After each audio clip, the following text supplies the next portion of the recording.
Ibang nararapat sa akin na tunay kong mamahalin.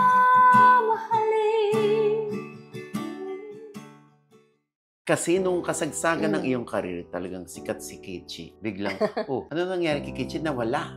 Nahihirapan ako, madali ako ma-distract.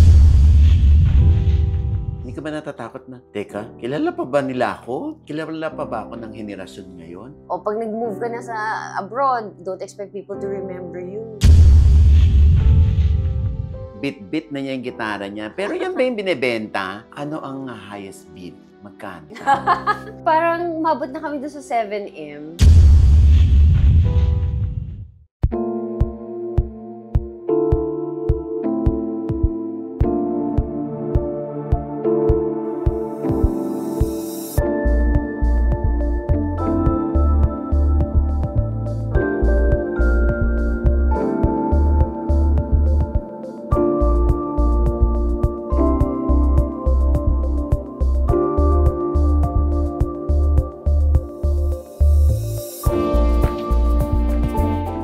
Nako, isang malaking karangalan ang makausap natin. Ang original pop rock princess. Sino pa nga ba ito? Hawak niya ang kanyang gitara ngayon. Ang nagbabalik. Kapag may pagkakataon, babalik at babalik siya dahil itong first love niya, ang music. Miss Kichi Nadal. Woo! Ayan. Thank you. I'm so happy to be here. Oo, tinan mo Sobrang naman ha. naman. Kichi, bit-bit na niya yung gitara niya. Pero yan ba yung binibenta? Ay, hindi Nung ito una, yun. hindi yan yung Hindi. Parker Fly. Na-consider ko ibenta yon. Medyo impulsive din kasi ako. So, Oh. naisip ko, benta ko na to kasi ayoko yung nag-iiwan sa bahay ng gamit na hindi naman nagagamit. Kaya ako naisip na, benta ko na, at least mabavalue to ng iba. So, what made you decide na Wala, nagbagong isip ko agad nung pinost ko siya. Bigla akong kinontak ng mga kamag-anak ko, mga friends ko. Huwag mo ibenta. Talagang sobrang. At saka na-overwhelmed din ako kasi nung nagbigay ako ng email, ang dami talaga nag-email sa akin na sobrang napuno talaga yung inbox ko. Sabi ko, wala, impossible na to. Hindi ko na to mababasa. Lahat. Dahil nga nag-change na yung mind mo. Oo, nagbago na yung isip ko. Sabi ko, parang I feel bad kung ibibigay ko lang sa ganito. Parang nagtalo-talo na talaga yung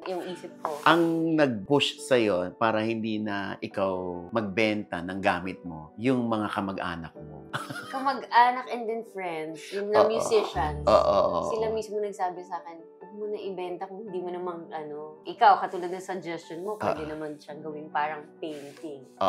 Parang ko naisip ipa-exhibit yun. mo. Hindi ko naisip yung Oo, mga kasi yun. may iba ka pang gamit. Yeah. Ano ba? Meron ka Kasi pa bang gamit na iba na like yung mga ginagamit mo sa concert? Like damit? Wala na rin, na-dispose Ay, mo. wala na. Hindi kasi Shoes? ako masyado. Nako, hindi na. Ay, hindi ka rin Hindi ako ganun. Kasi parang gusto ko kasi medyo yung lifestyle namin medyo minimalist. Especially, I live abroad. And then, kaming family, mahilig kami bumiyahe. Parang gusto lang namin kung ano yung kaya yung bit-bitin. Oo. So, yung mga emails na nabanggit mo, ano ang highest bid? Magkano doon sa iyong gitara? Parang mabot na kami doon sa 7M. 7M. Pero, doon pa lang nag-stop na ako. Nagsabi na ako na, wag na. Parang, kasi may mga nakakausap ko na yung mga musician friends ko, even my mom.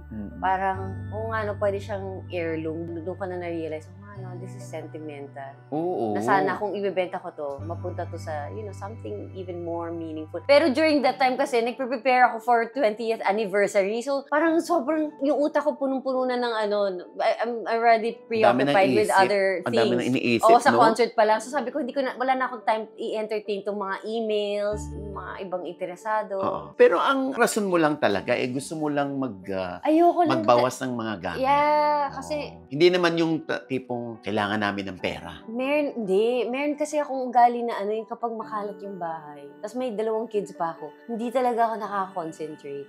Nahihirapan ako, madali ako ma-distract. So I want it simple lang. Kaya nga sa bahay namin, isang TV lang kami. Wala kaming TV sa room, or sa kitchen. Doon lang sa salas. Oo, isa lang. Nung single ako, wala nga akong TV Yeah, wala akong TV sa room. Kasi madali ako ma-distract. Mauubos yung time ko sa ibang bagay. Pag may gusto akong panoorin, papanoorin ko sa movies, o kaya talagang nagde-designate ako ng time to watch it. So, bakit ka nga pala nawala? Kasi nung kasagsagan ng iyong karir, talagang sikat si Kichi. Biglang, ano nangyari kay Kichi? Nawala. Parang mayroon akong season kasi na gusto ko lang magsulat or mag-record. Until now, ganun pa rin eh. Tapos sumunod na rin yung time na nag-asawa na ako, nagka-baby na ako. Kasi dream ko na talaga na ako yung hands-on mama ko. Ako nag-aalaga. Talaga?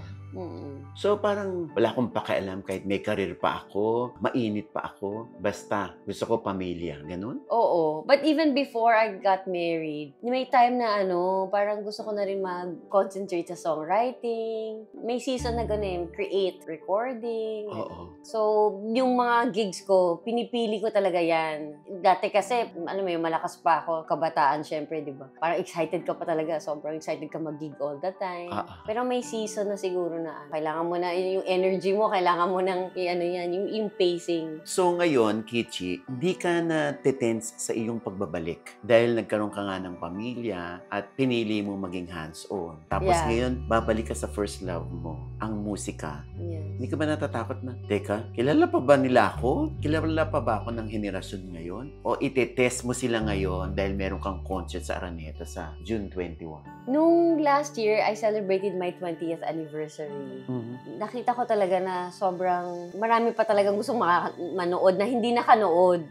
So sold out ang iyong New Sold Frontier. Sold out. Even like the concert I had with Tanaw Girls, like sila Barbie, Aya, Asel, Hannah, and Luigi. Laging sold out. Kaya siguro hindi na ako kinakabahan kung ano mangyayari man. Parang nakafocus lang ako dun sa creative side ng concert. Gusto ko lang to have an excellent concert. Ganyan. Oo, so hindi ka na kinakabahan sa henerasyon ngayon. Sobrang supportive ng generation ngayon sa music. Dahil habang wala ka nga, Kichi, naririnig mo pa ba yung mga bata? Kinakanta niya yung kanta ko. Oo nga may mga ganyang drama pa rin sila. So, sa mga hindi nakakaalam, si Kichi lang naman ang nagpasikat ng awitin na hanggang ngayon ay parang ikinukonsider na yata itong immortal song, yung may gusto ka bang sabihin? Yun.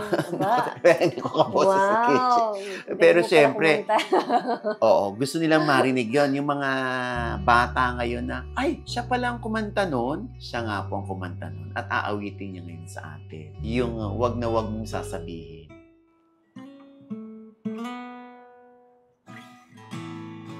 Gusto ka bang sabihin? Pati mapakali, hindi makatingin. Sana'y huwag mo na tong palikasin at subukang lutasin sa mga sinabi mo na ibang nararapat sa akin na tunay kong mamahalin. Yes! Yung bang naging fear mo na, oh my God, di ba minsan pag nanganak ka na, tapos nag-iiba yung timbre ng boses mo, pag nanay ka na, hindi ka ba nangamba na, oh my God, baka nabawasan yung timbre ng boses ko? Wala naman akong masyadong naririnig na ganung stories, kaya hindi ako natatakot sa magbago yung timbre ng boses. Ang na-experience ko lang, syempre, aging. Dati kaya ko mag-record ng all night, kahit puyatan. Pero ngayon, may certain time lang ako na gusto kong mag-record. Like, dati sa gabi, kahit late pa yan. Pero ngayon, parang mas gusto ko na mag-record like 11 in the morning, ganun. So, may energy ka. Okay, so yung nanay ka na, paano mo na isisingit yung first love mo, yung music? O tulog Second na mga love anak na. ko. Tulog na mga anak ko, magre-record yan. na ako. May ganyan ka. Oo, may ganyan. At saka, kaya nasa sila, daycare or nasa school. Doon ako magre-record. Or minsan, ito yung pinakamasaya, sinasali ko sila sa recording. So, yung anak ko, wala siyang choice. Papakanta rin siya sa akin. Pag nagpa-practice ako, learn this.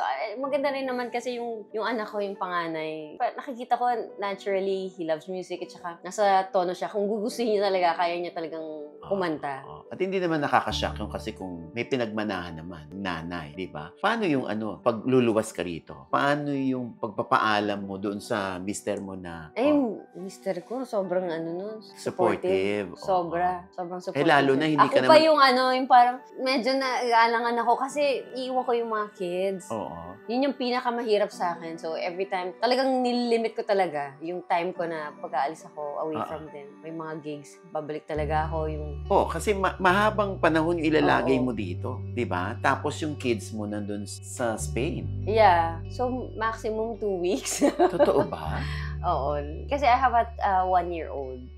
So, ngayon, naiwan ko siya ng 2 weeks lang. Pero sabi ko, never again. Ayoko na ulitin. Okay. So, sa absence mo doon, at nagtatrabaho naman din si husband, so sino yung naiiwan sa mga anak mo? Meron kaming helper, Filipina helper, sa Spain, na parang naging second mom na ng kids ko. Kaya panatag din ang loob. Oo, kasi Filipina, syempre. So, at saka alam mo talagang alagaan yung kids. So, habang nandito ka, OA ka. Tawag ka ng tawag. Medyo. OA nanay ka, OA. Medyo. Pero paminsan, kapag matagal ko kausap, tapos naririnig ko na parang mami naghahanap. Ay, ayoko na. Baba na natin to. Talagang. Ay, talaga? Oo. Ayoko. Buti na lang din, pag nandito ako sa Pilipinas, pagkasama ko mga banda ko, mga friends ko, ang saya. Ako yung nadidistract. So, na-enjoy ko lang. Tapos yung husband mo, lagi ka bang tinutulak na, baka naiinip ka rito o or gusto mong balikan yung singing mo? Yeah. Pwede Very supportive siya kahit ano naman gawin ko. Lagi siyang Pero alam niya na siguro dahil first love ko nga din na yung music, alam niya na I really have to do it. So may mga tinutulungan niya ako. Like right now, lahat kami nag-travel papunta dito. Ay talaga? Kasama mo naman yung Yeah. Kasama ko na sila lahat. And we're gonna stay here for medyo matagal din. Buti na lang yung husband ko, he works remotely kasi. Oo, so, tsaka online. Yeah. So I'm sure curious yung mga tao. Paano nag-meet si Kichi at tsaka yung kanyang Espanyol na husband? Okay. Kasi... Sa music din ba? No, it was during the time yung nangyari yung Yolanda. Okay. Kasi ang family ko is from Tacloban. Yung mom side ko, Tacloban. And then, we started parang fundraising. Well, dahil din sa barkada ko pala na taga Bantayan Island. Sabi niya, mag-ano ka naman dito, punta ka dito para sa mga locals, mag-raise tayo ng funds. Kailangan talaga sila kasi nasa lanta talaga yung lugar nila. And then, nung nagpunta ako doon, ang dami palang mga NGO workers na nandun. Sila yung mga nanood ng show ko. Nakakatawa kasi ina-expect ko mga locals. Wala halos mga locals, puro mga mga volunteers. One of them is yung husband ko, was my husband. Working for NGO? He's a journalist, pero he works for an NGO during that time. So volunteer din siya. So doon kami nagkakilala. Nagkakilala kayo, yun na. Yun na. Wala nang bawian. Hindi na umuwi. Ayaw naman natin ng typhoon o anumang kalamidad. Pero, nagpapasalamat ka ba sa Yolanda? Nakita kayo ng husband mo? Well, thankful ako sa kaibigan ko noon. At saka yung syempre mga volunteers, yung mga NGO workers na nagpunta doon. Kasi kung hindi ko makikilala yung husband ko. Or hindi kami magkakilala at hindi rin ako ma-expose sa buhay ng mga NGO. At saka nakakatuwa yung husband mo kasi hindi kayo naawat sa iyong love. Hindi talaga. Sa music. Kasi he loves music also. Singer? Hindi. Hindi. Yun, hindi. Pero maganda yung niya. Maganda yung taste niya sa music. Kaya may common kami. Itong concert mo sa Araneta, sa panahon ngayon na parang ang hirap nang magbunot sa bulsa ng pera ng mga tao. Parang ano yung guarantee mo sa kanila na sulit ang ipapanood nyo rito, yung time nyo, yung effort nyo, yung pera nyo? Itong concert na to, it's gonna be different dun sa mga napapanood nila sa mga gigs ko, sa bars, or sa yung mga dating concert namin. We had like with the Tanaw Girls, sila Barbie, Hannah, Asel, Aya, Luigi. Dati din nag-concert din kami with Ebe, Janoy, and then si Bullet Dumas. Kasi sila medyo magkaka-genre kami. Magkaka-age kami. But this time, I'm going to be collaborating with artists na fresh. Medyo fresh. Ano sila? Mga Gen Z na. Yan. May mga surprise pa hindi pa namin pwede sabihin. Pero si Zild, so kaya si Skasta Klee. Yan.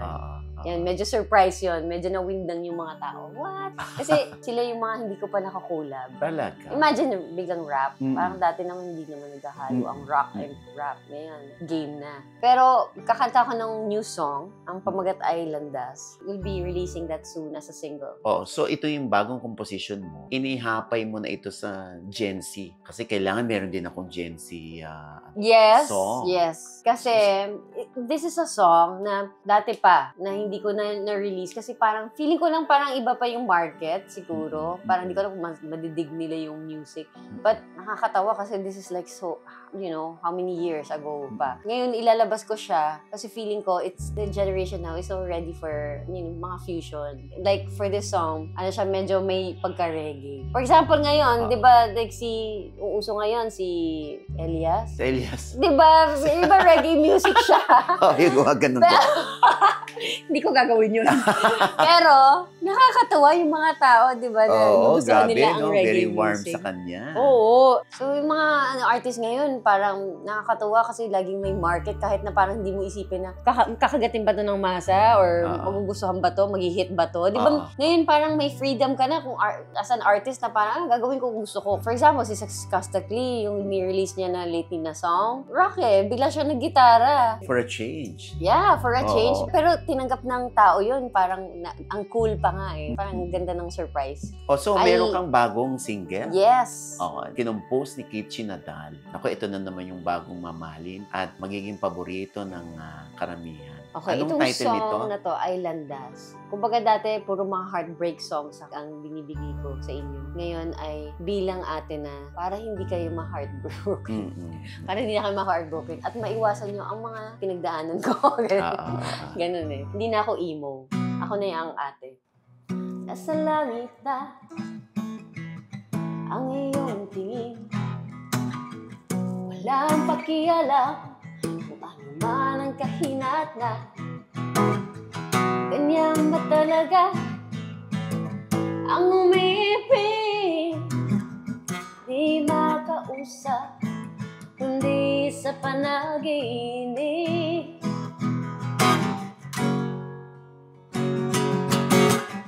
Siya na ba talaga ang tinadhana para sa iyo? Tila yan ang landas mo'y lumiliko. Wala na pang iba ang pagbabago ng isip mo. Siya na ba talaga ang nararapat sa'yo?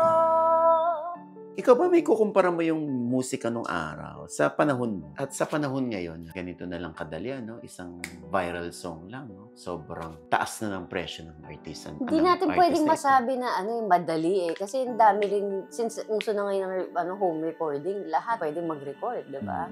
So, ang dami mo rin kumbaga kakompetensya sa market. Buti hindi pa dumarating yung, ano kayo mararamdaman ni Kichi Nadal kapag may nag-revive na ng pinasikat niyang awitin? Ay, gusto ko nga yun eh. Hindi mo mararamdaman, parang ano na. Ay, sa akin, gusto ko yun. Good sa'yo. Oo, syempre. Wow, parang nire-represent nila yung song, di ba? Oo. Tapos, syempre, itatanong naman nila, yun lang ba pinasikat ni Kichi ang wag na wag mong sasabihin? Ako, marami pa ho. Isa dyan yung bulong. And same ground. Same ground, oo nga. Baka naman pwede mong pasadaan ng first stanza, tapos chorus, tapos na. Dahil yung iba, papanoorin na nila sa Araneta. O ba?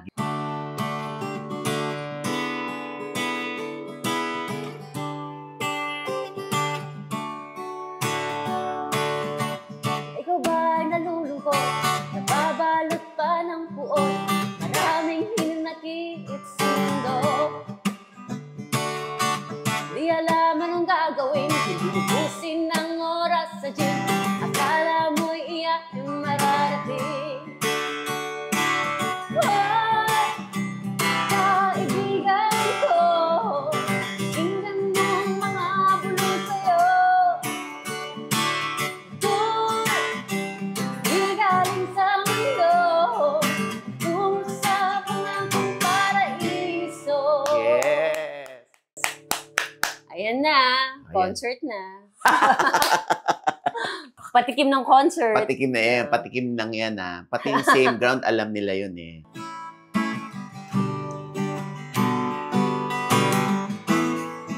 Araw na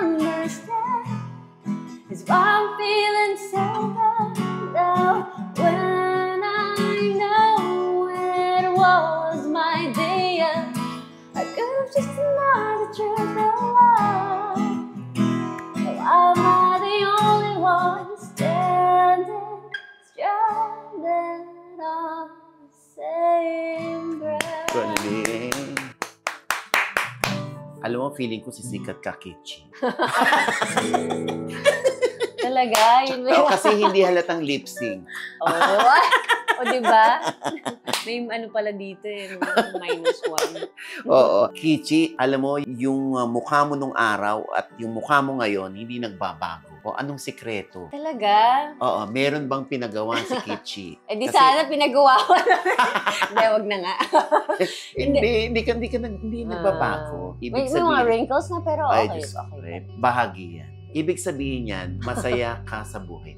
Yes, oo naman. Oo. I'm really thankful to God for the blessings. Na kahit na ang layo-layo ko na, mami ko na nga nagsabi sa akin, o pag nag-move ka na sa abroad, don't expect people to remember you. May ganun pa. Oh. But na-realize ko talaga na yung music talaga pag binigay sa'yo yun ni Lord, parang hirap din talagang pabayaan or mawala. Oh, tsaka naramdaman ko sa'yo, parang hindi ka nang hinayang kung nag-quit ka noon para bigyan ng panahon. Late na rin kasi ako nag-asawa. So parang kumbaga nasulit ko na rin yung pagiging single life. Masaya na ako dun sa music life ko na yung na-achieve namin as a band. Tapos, yun, I was really looking forward to having my own kids, you know, my own family.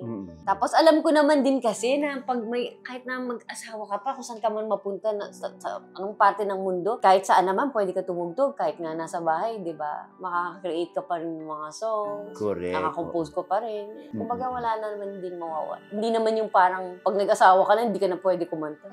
Oo. Itong iyong pagbabalik, Kichi, tuloy-tuloy na to o ngayon lang siya ulit? Tapos, a-absent ka na naman sa amin. Sa akin, I would like it to be consistent na, syempre, hindi naman siguro ma-expect ng mga tao na parang katulad noon na kung saan-saan na. Yung parang halos everyday kami may gig. Oo, diba? Pero ngayon, since syempre, may edad na rin tayo.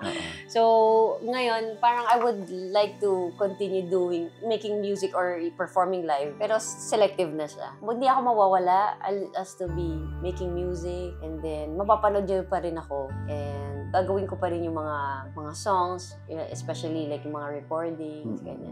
Ano maipapayo ni Kichi sa mga new breed ng singers ngayon? Nothing new. I think ma-advise ko lang siguro discipline and also follow your passion.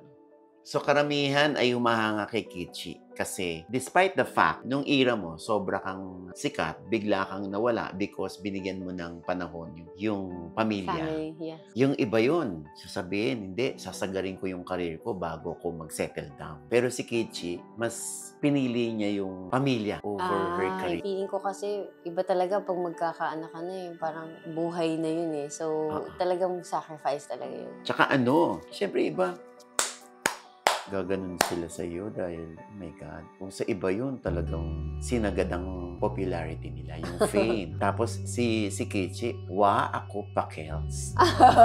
Medyo, pag sa ko talaga, iba Diba? I'm sure marami naman din makaka-relate sa akin. Oo. Ng mga nanay. Oo. Iba pag nanay. At saka buhay ka ng simple, no? Hindi Saka sarangya. husband ko, sobrang simple lang. Nabuhay ka sa simple at hindi sarangya. Oo. Parang hindi ko naman din masyado hinangad yung mga frivolous life. Kumbaga. Ano na-realize mo doon sa career over family or family over career? Talagang i-weigh mo talaga.